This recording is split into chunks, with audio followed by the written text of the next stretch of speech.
Hello, everyone. This is Howard Fox, and welcome back for another episode of the Outdoor Adventure Series, the podcast that celebrates individuals and families, businesses, and organizations that seek out and promote the exploration, stewardship, conservation, access, and enjoyment of the outdoors. Thom Barrett is our guest today. Thom is an adventurer, an author, storyteller, and a thriver living with stage 4 cancer. He is the author of several books, including Living While Dying, Chasing My Northern Lights, Embracing the Cold, The Strength of Surrender, and Beyond the Blueprint. Thom weaves together insights on resilience, adventure, and self-discovery. His work empowers readers to navigate life's adversities, cherish their experiences, and uncover the beauty in unexpected places. Thom, it's a pleasure to have you on the podcast. Welcome. Hey, thank you so much. I appreciate the opportunity. Fantastic. Now, I have to say, that was probably a longer introduction than I'm used to doing these days, because I've come to the point of view that I need my guest on to talk about their work as quickly as possible, so I don't kind of mess up my introductions. But as I was reading the titles of the book and just kind of hearing about your journey, and I'm just really, again, excited you're here with us today and just kind of sharing a little bit about your journey. So one question right off the bat is, where are you? Oh, well, I happen to live. Well, is that a question of where I am physically or emotionally or mentally? Well, we can do all three. I am a coach, so we can talk about a little bit of each. I'm not a therapist, so there's a limit to what I can talk about. But no, you I look hear like you you're in a guys. nice Funny. place. Well, I live on Cape Cod, Massachusetts, so I'm on the East Coast, right on, and I don't live on the ocean, but I'm like 5 minutes away, and so this is where I spend my downtime between either traveling or working in my shop. I'm also a woodworker, so I build bespoke furniture for folks, Okay. custom made. Yep, during the summertime specifically, and then I usually my travels occur in the wintertime. I don't like the heat, even though I live in the Cape, but I live in the Cape because I can go in the water, so Right. everything is manageable. Okay, very good. Now, woodworker, writer, adventurer, you are, and a former consultant. Your years with PwC. We were just talking for our listeners about the time of the day. It's 7 o'clock here in Las Vegas. It's 10 o'clock in Cape Cod. And when you were with PwC, that you were were you a those weekly warriors? You got on a plane on a Sunday night and came back on Oh, a I Friday? yeah, well, I was pretty fortunate, in the sense that I went for weeks or months at a time, and I did most of my traveling overseas during and it's interesting. My career is really broken in different pieces. The early parts of my career, up until the 20s, until 2000, 2005 or four, I was a local guy working out of Boston, dealing with. I was in the mutual funds industry, so that was a hub of mutual funds. So that I didn't need to go very far for a lot of Okay. clients I could deal with. And then I stayed with the firm, but they asked me to do something different. And so I spent the next 5 years traveling over in Europe, um, helping clients, mostly uh, stock exchanges, monetary authorities, trying to understand how they can monetize the data they had. I was a technologist slash business person focusing on standards and how they are helpful. And this one that I was promoting had to deal with standardization of business reporting or data that's used in business reporting. So Mhm. it was exciting at the time, but I'm glad I'm doing what I'm doing now. Uh, I I can appreciate that sentiment. I always share with folks that I am a recovering IT business consultant. So you know the world. There you go. I Yeah. I am familiar with a little bit of it. I was on a project up in Victoria, British Columbia, which, Yep. for all intents and purposes, is one of the most beautiful places in the world. It Okay. certainly is. I spent a lot of time there. Yeah. And I was absolutely miserable on a project I was working on.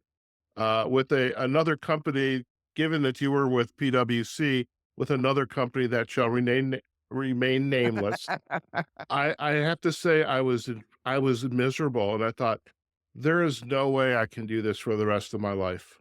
I have to find Wow. something that was more fulfilling," and that's how I ended up going back to school for leadership development and coaching, and Great. then things happen, and all of a sudden, I'm podcasting, and as they say, here we are.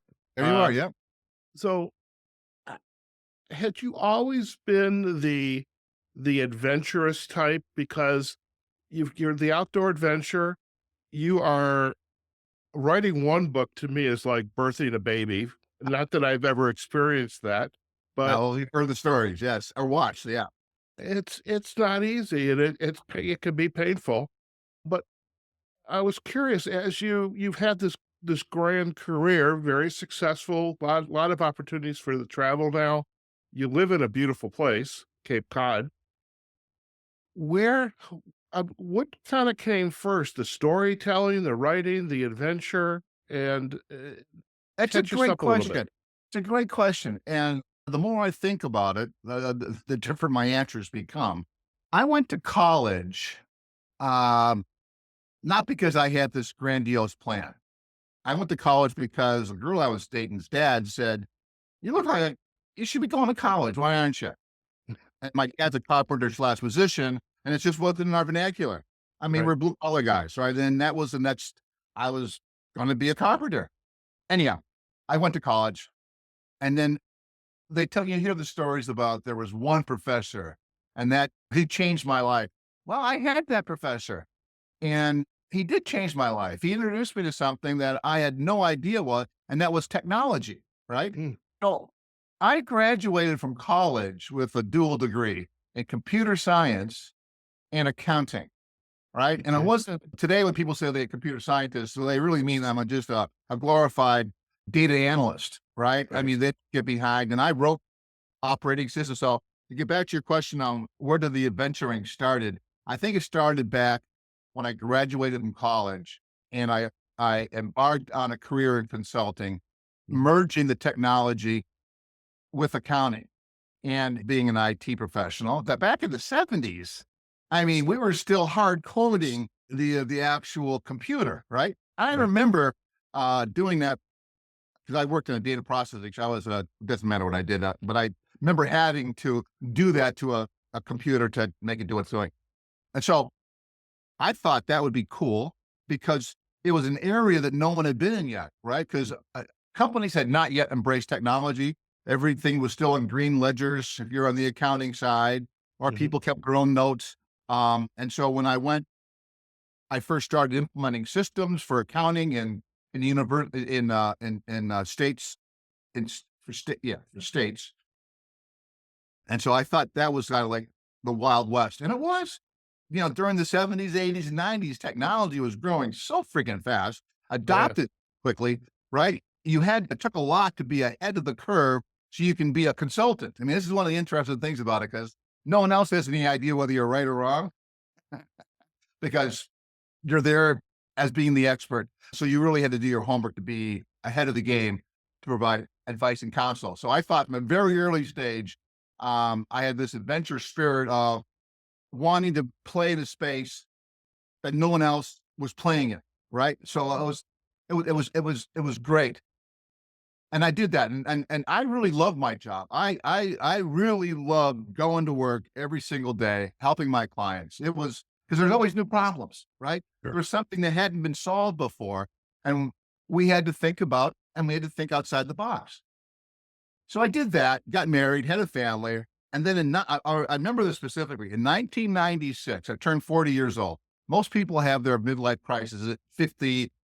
I had mine at 40. And I woke up one day and I said, "What's going on?" I mean, I'm having a great time. I'm working like a son of a gun. I got a great family life, but there was something inside that didn't feel fulfilled. Right. Mhm. I was a weekend warrior, right? So I'd do my skiing with the kids, or I'd go backpacking with the kids, or hiking and camping and such.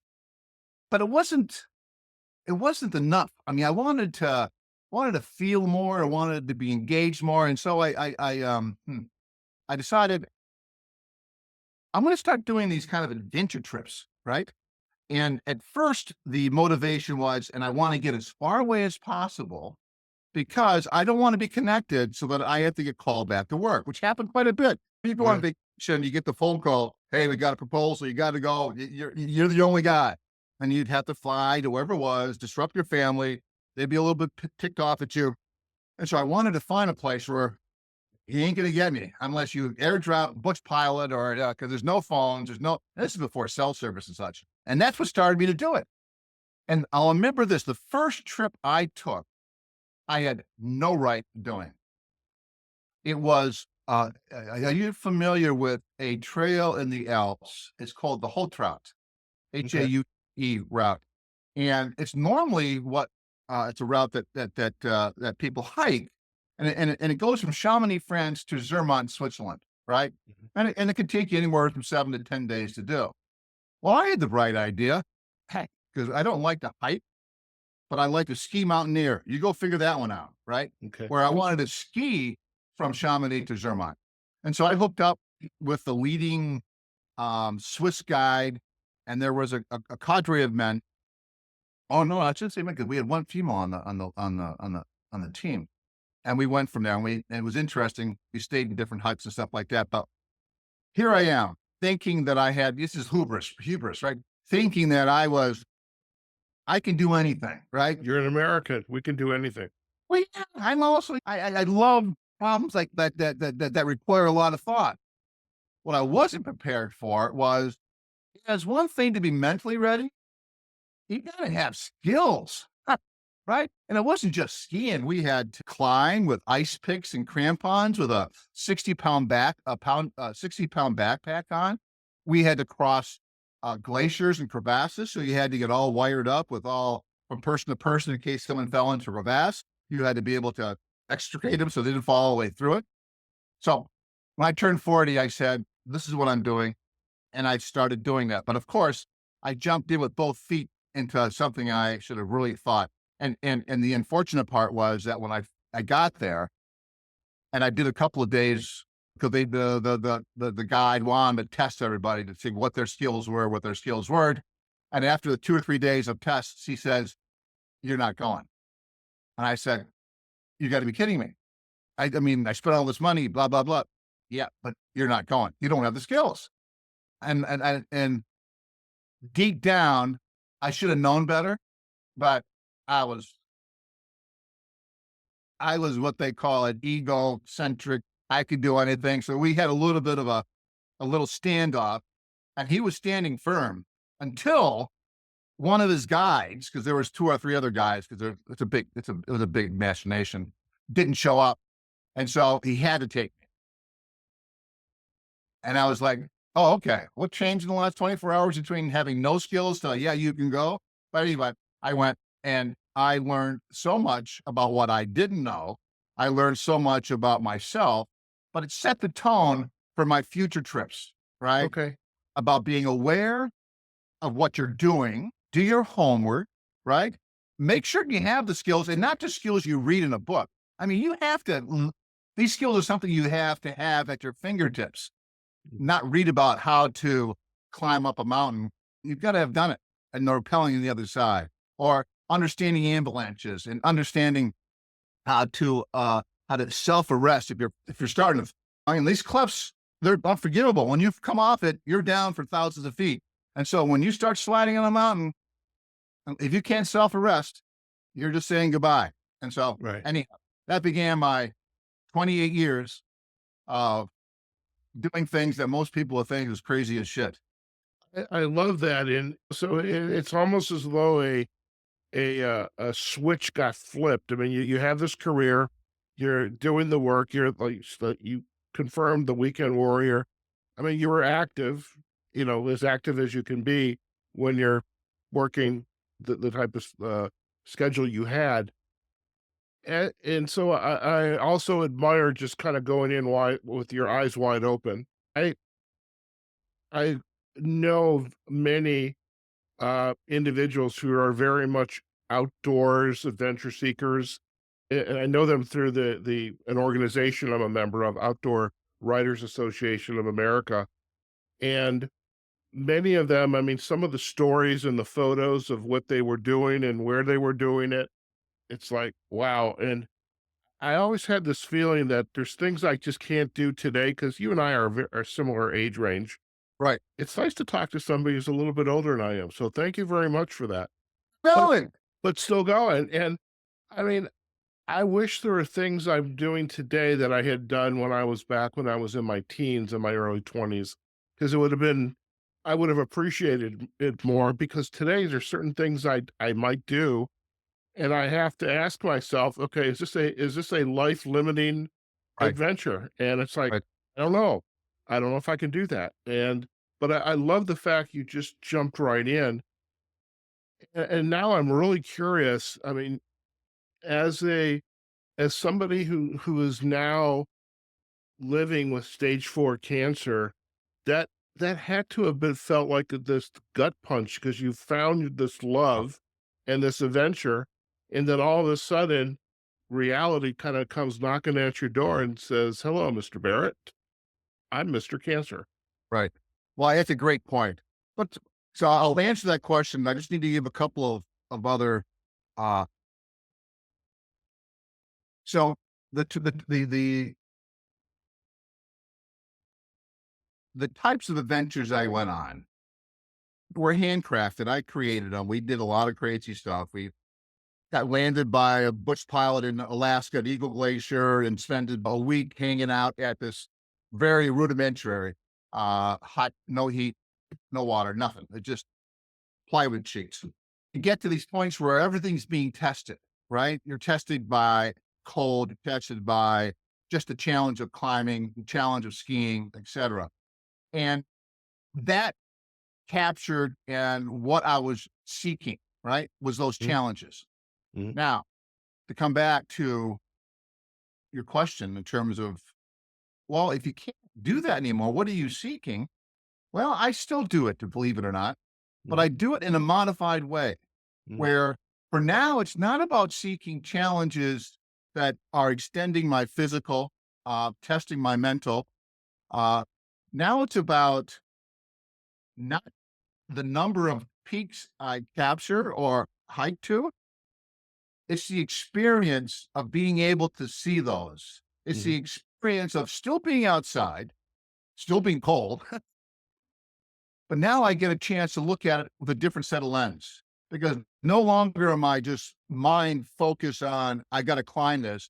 And you get tunnel vision sometimes, right? Where all mhm, you're thinking about is putting one foot in front of the other. And you really aren't appreciating everything that's going around because you're so worried about, is my backpack connected correctly? We're going up crevasse. I have all these ropes that are attached to my backpack because if I do fall in the crevasse, I got to take the backpack off, drop it, but I don't want to lose it. So I still need to be able to pull it up, right? So you all these other things you're thinking about, but you're not stopping and just being present.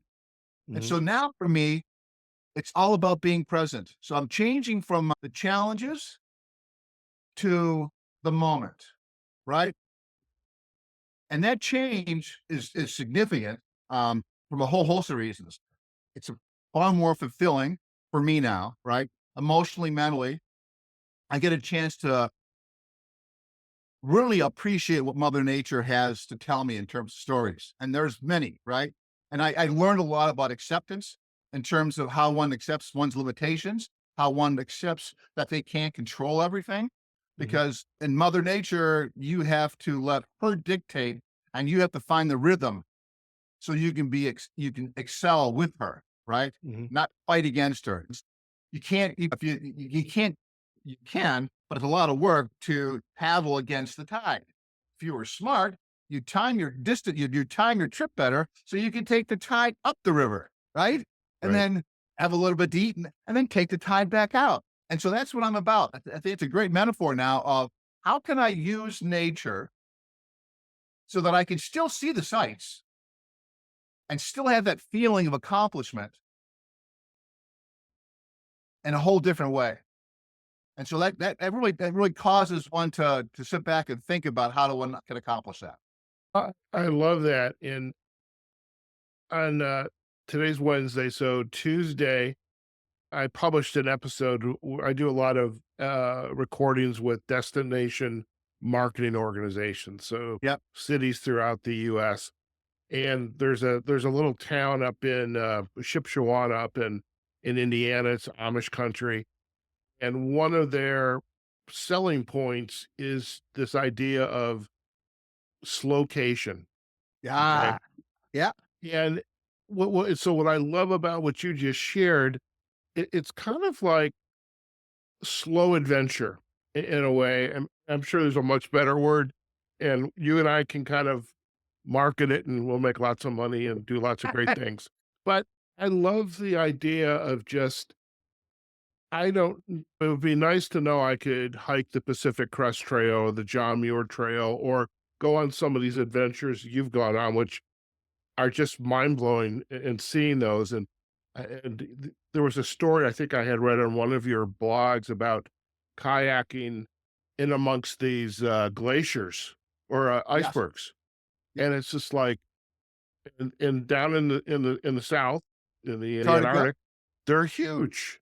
They're, and you really realize just how minuscule you are, and but just the idea of being there, not worrying, do I have to, okay, we have to kayak or hike 20 miles today, but just, I want to go at a pace where I can just stop and observe and just take all this in of like, and really just say, oh, wow.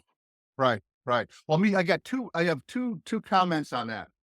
First off, on your on your slow vacation. So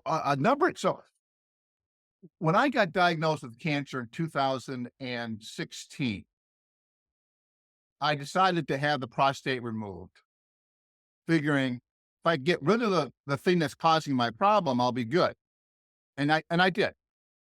And I was good for a couple of years. And so towards the end of 2016, I decided I want to be a ski bum, right? Because I graduated from college on May 21st, 1978. I started work June 8th, 1978, right? And that time in between was spent finding an apartment, buying suits, life chores. I didn't take my gap year. I didn't backpack through Europe like my contemporaries did. I just jumped right into work because I needed the money. Let's be Mhm. frank. But when I turned 60, I said, I'm gonna make up for that. Yeah. I'm gonna do what I didn't do when I was 21 years old. I don't have the same vitality. I'm still pretty good. And so I built myself a camper that I that slid into my the back of the bed of my truck. So I had a I truck love, camper. by the way, I love that. I was, and by the way, I want to share some of those photos on our Oh, show absolutely. notes. I love that camper, and the fact that you're also towing a Jeep, that's Yeah. okay, I'm sorry. This is your No, no. story. Well, that's my rig. Oh, that rig, that's a beautiful rig. And that's my second part of my story. But so the first one is I wanted to be a ski bum. So I built the thing. And at that time, I just drove the truck with the camper on it. Didn't have the rig behind me, the Jeep behind me. Bought a Max Pass, and that was a precursor to the Icon Pass, or one of these all these passes that existed there that gives you access to multiple ski areas. So I bought this Max Pass. I left my home in February and came back in May. And I went and I skied in Wyoming and Montana, in Utah, Colorado. It was the best friggin' winter I can recall. I had a great time. But I decided I wanted to relive my youth, to your point, right? And I did it. And it was fantastic. And then those and the point to that is also is that I went from going from a week or two at a time to the whole spring season. So Mhm. that was kind of a slower approach. And if the skiing sucked, excuse my language, if the skiing was terrible, I just got in my camper and went to the next ski area. I literally followed where the snow was going, right? And it was super.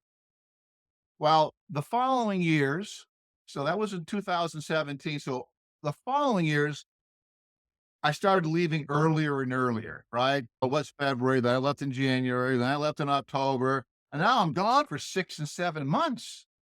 And so I did a lot more. and this leads me now into the story about really going slow. So I took in 2020, 21, 22. It's what the Chasing My Northern Lights book is premised on. I took 7 months and I crossed over Canada, from literally from Quebec all the way to BC, went all the way up to Alaska, went all the way up to the northern portion of Alaska, a place called Prudhoe Bay, Oh yeah. uh, and then came down and then came back down to the western states and did my skiing. But this was done in the wintertime. So I left in October and had to drive the Alaskan highway, which you hear all the stories about the tough road to drive in the summertime and spring or fall. And here I was going in the wintertime and it wasn't that bad. And that's the reason why I had the Jeep behind me. I'm one of these guys who, um, I don't just have redundancies. I've got church. I mean, I have the third level of resolve, right? And so the Jeep was my means for if the truck screwed up and I'm on the Alaskan highway, I could at least get off and find help because there's not a lot of cell service, Mm. et cetera, et cetera. But that 7 months was unbelievable. And I could stay in places that I had no interest. Initially, I had no idea that those places existed.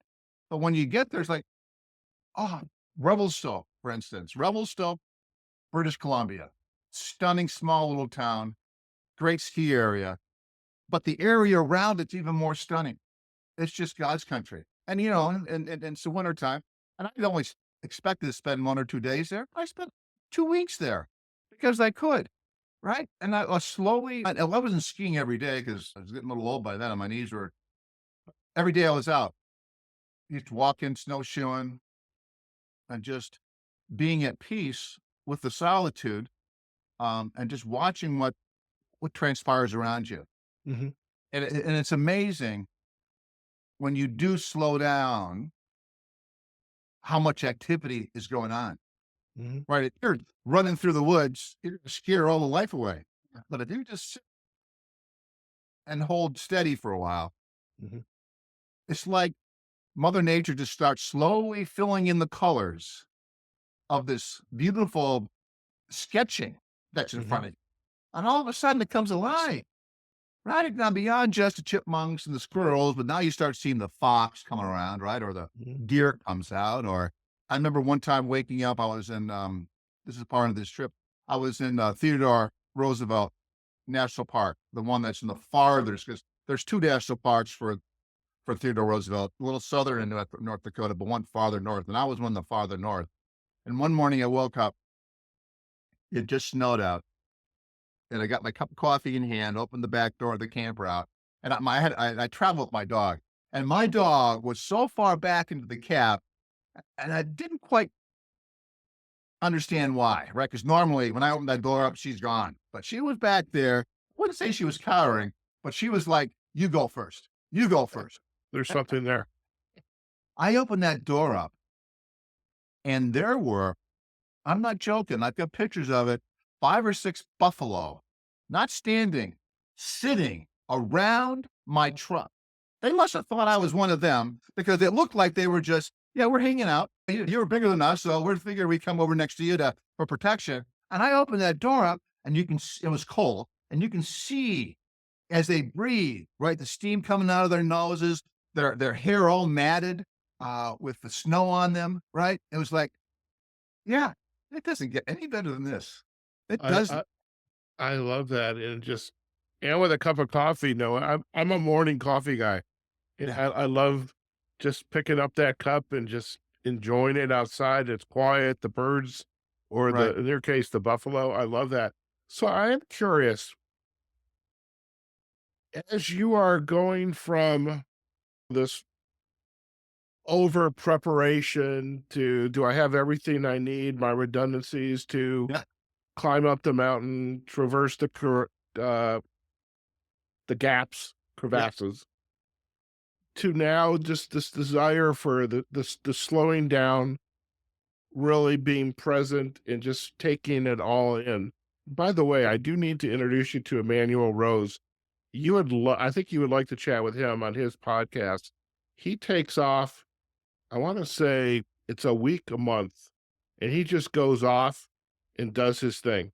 He's Right. very much into outdoors and Yep. fishing and water. And but as you were talking about that, just the idea of taking off for 3, 4 weeks, it's inconceivable for me. I can't do it. I mean, I want to do it. I mean, I Right. want to be in your camper, by the way. So, but I am curious, as you are on these new adventures, and here you are living with stage 4 cancer, how has that life circumstance, affected how you approach these experiences? Is there something, is it, is that the cause of that, wanting to take it in and just kind of be present? Or is that helping to maybe further inform something that's always been there? I need to slow down and just take in what I'm seeing and enjoy it for what it is. Have a cup of coffee in hand, have your trusty dog. And is this cancer informing that mindset, or is that the cause of it? Well, that's a great question, and I like the way that you placed it. Cancer's I'll not equivocate. Cancer did change how I approached what I do. Mhm. Am I am I upset by that? No, not at all. Right? Because it did force me to change my mindset from being too fast and focused today on the wrong things. Right? Pig bagging, accomplishments, trophies. I could say, "Oh yeah, I did that. I did that. I did that." And maybe because I've had those things behind me, then it's easier to do the next one. If I didn't have that, maybe I'd say, well, I don't know if I would have done it as easy, but I have made that flip the switch. I like that. I flip the switch in terms of changing my approach. Now, I'll be honest, not every day is bluebird day, right? Not every day is I'm happy and get out. It's like, this is good. There are some days where I just can't get out of bed. There are some Right. days I'm so damn sick that I just can't do anything. And so the cancer has taught me something. It's taught me to accept my own limitations, right? I'm still a tall guy, right? But I'm nowhere near as fit, as strong. My brute approach to life can't happen anymore. I just don't Yeah. have it. And I got to change my mindset in terms of I have to accept that limitation.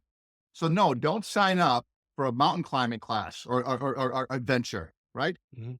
If it is, you have to take the chairlift up. You're not hiking up, right? You've got to find a different way to get to the top. And so the cancer, and this is what the book that I'm releasing in April 8th is all about, right? It's called The Edge of Now. And it's focused on acceptance, on accepting your limitations, accepting that uncertainty, right? Because I can't control the cancer.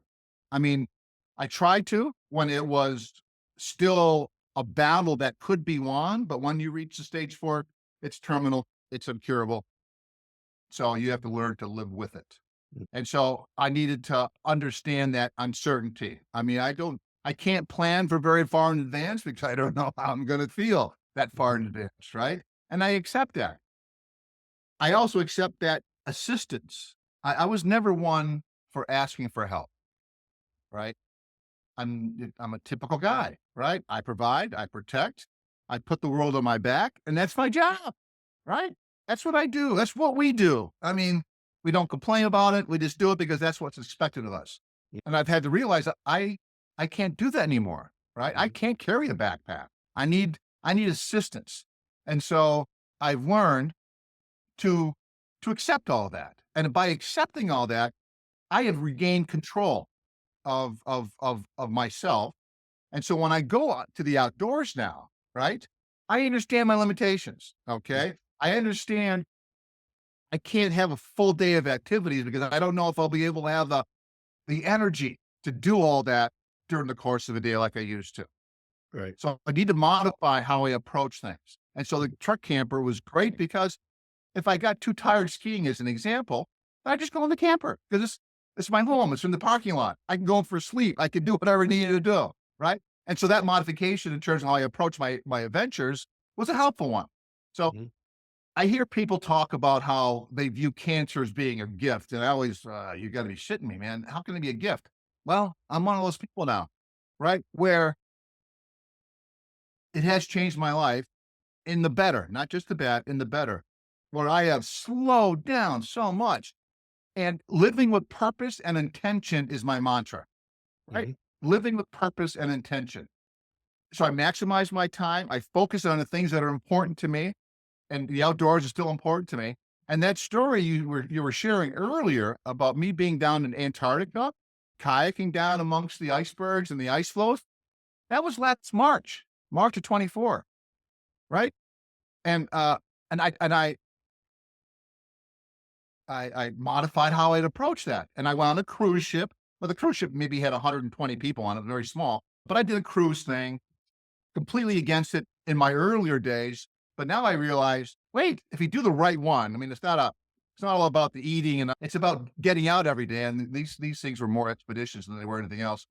Where every day you had to get out, you're on a Zodiac, they took you into the islands or whatever, and you walk and hike, or you can just stay in the ship. And so some Right. days I would go out. Well, every day I went out for my morning paddle. At least I did that, and I felt I accomplished something. And then the afternoon, I always, am I strong enough to do that? No. Then I'll either write, take great photographs, I just watch. And Right. so my life has slowed down considerably, and I'm a better man for it because the acceptance part of asking for help has allowed me to have deeper relationships with people Mhm. because I'm showing a certain amount of vulnerability by asking for help. Right. When people see that, not everyone wants to take advantage of it, right? Especially your friends and family. I say, "Wow, the hard edged guy is they're soft there. They're soft there." Right? And even my daughters, my relationship is better today than it was 5 years ago, Right. right? Because I'm being present. I'm actually listening. I'm actually not that I didn't listen before, but I'm really listening now. And Right. I'm tuned into what they're doing. They're the focus of my energies in that moment, Mhm. right? Whether it's my significant other, my friends, I'm in it 100% when we're engaged. And Okay. that's been a big difference. So I still travel. In fact, in May, a couple of weeks from now, I will be circumnavigating Scotland and venturing into all the islands there, Hebrides, Orkney. I'm mispronouncing all of them, so you can edit that stuff out. But I'll be spending it in a kayak when I can, right? Otherwise, I'll be spending it on the boat. And I've upgraded my camera equipment so I can still get some marvelous, unique photos. But I don't need to be up and personal anymore. I don't need to get like inches away from that moose or that bear. I can go back a little bit. So Yeah. has it changed what I do? No. Has it changed how I do it? Absolutely. So when you said slow vacation, that's me. I don't go my trips now are, if I'm going for less than a month, I'm not going because I need to have that time so that when I know I have my down days, I don't feel like I'm missing something, right? Because I Right. could just stay a little longer and then absorb it. I So, love it. uh, and then one more story is that in August of this year, I'm going to do the Arctic. So I'm gonna fly into Iceland, into Iceland, then head over to Greenland, and then take a boat that will take me through the Northwest Passage up through Baffin and down, and then all along the northern part of Canada, Northwest Territories, and end up in some fishing village. It's going to be marvelous. So it's still out there. I'm I still out love there. it. I modified my how I approach it. Right. I wish I could afford to kind of walk away from this life sitting at a PC. I mean, Yeah. I live vicariously through others' adventures, but I'm thinking, man, if this guy wants somebody to help carry his backpack, I'm there. I'm all there.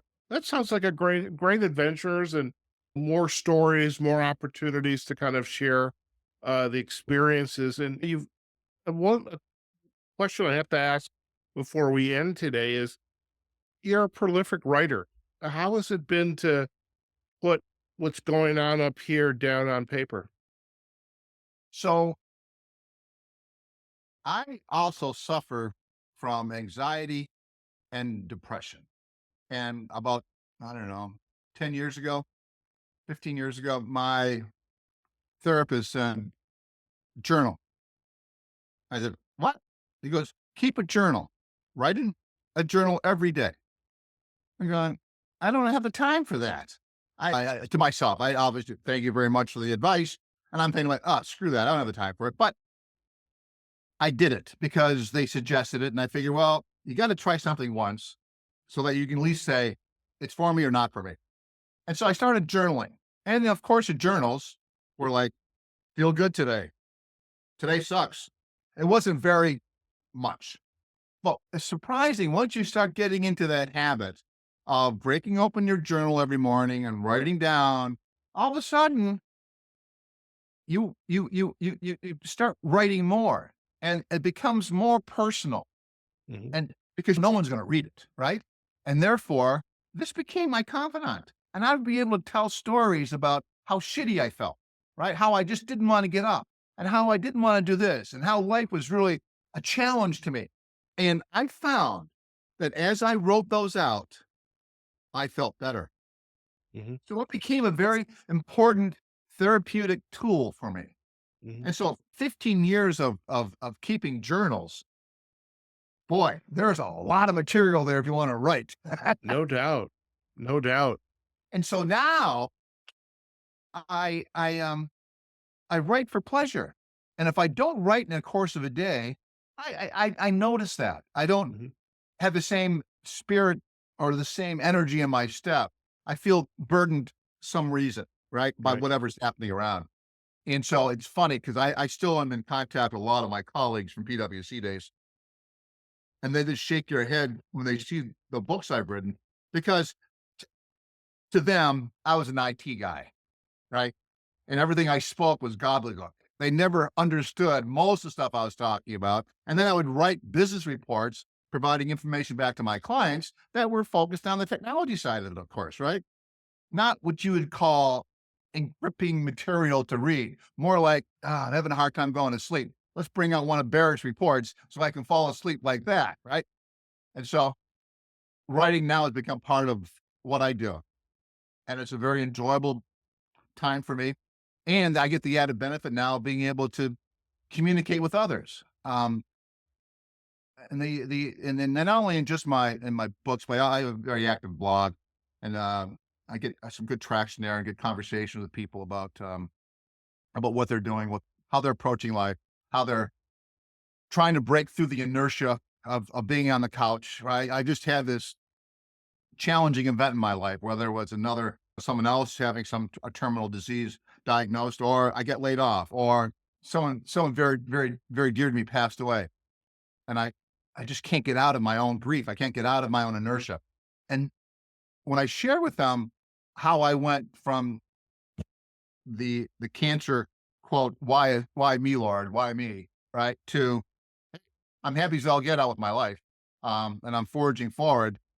They want to know where's that. How did you flip that switch? How did you flip that switch of self pity, being a victim, to yeah, I'm gonna tackle this, and I'm gonna turn this into my life the way I want to live, and I want to do that with purpose and intention, I right? love it. I Yeah, love it.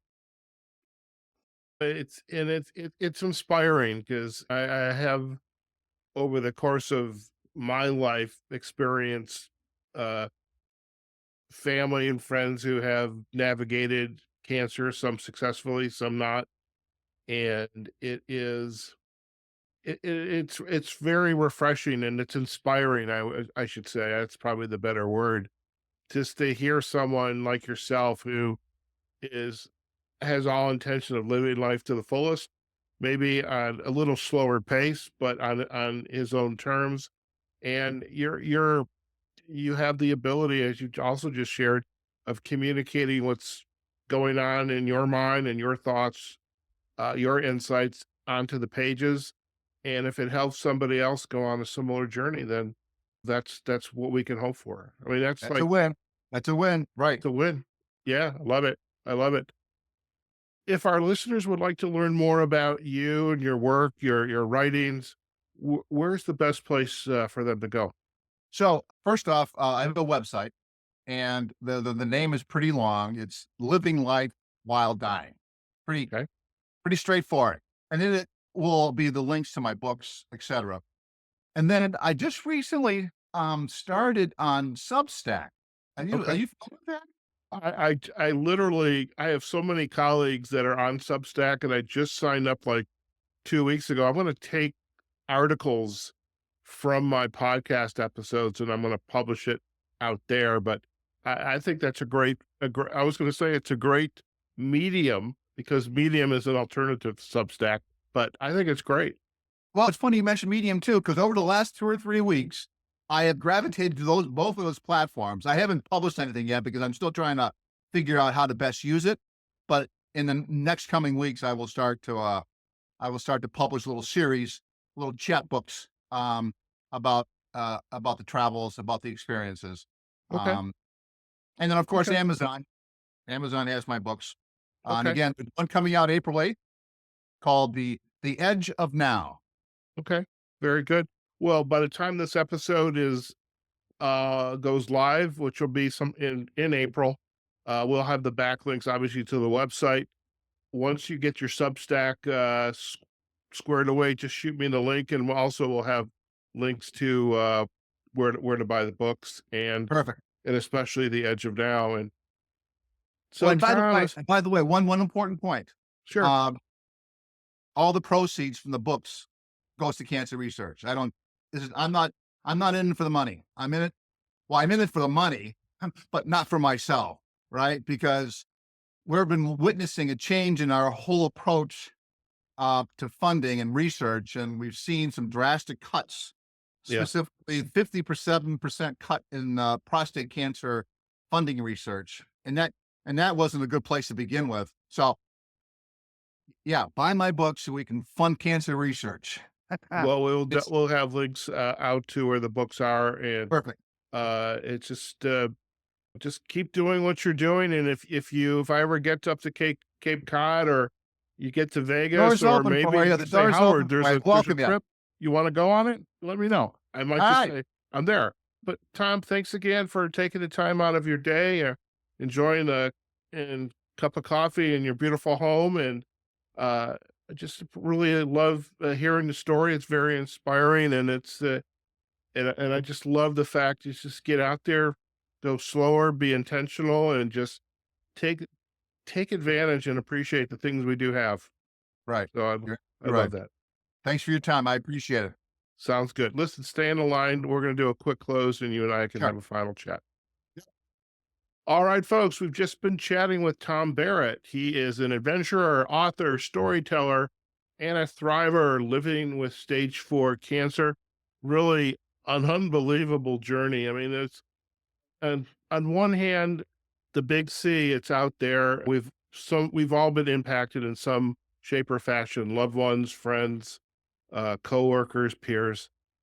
And how we deal with this it's important. And I think what I hear from Tom and his journey is it's there, it's part of his life, but also the importance of getting out there and exploring, experiencing, going slower, and then really appreciating everything that you have, including this beautiful earth that we live on and we need to take care of, and just some wonderful stories. So I do recommend go visit his website, living a life while dying.com. We'll have that link in our show notes, as well as his social sites. We'll also have links back to his books. And as he just shared, the money from the books is going to go towards cancer research. Now, I hope you enjoyed today's episode. You can find us on our website, outdooradventureseries.com. We're also on LinkedIn and Facebook on our Outdoor Adventure Series pages. The recording of this episode, the audio and video, will be up on our YouTube channel. And of course, the audio can be found wherever you listen to your podcasts. Okay, folks, wherever you are, whatever you're doing, go out there, have a phenomenal day, and we look forward to having you join us on a future episode of the Outdoor Adventure Series podcast. Take care now.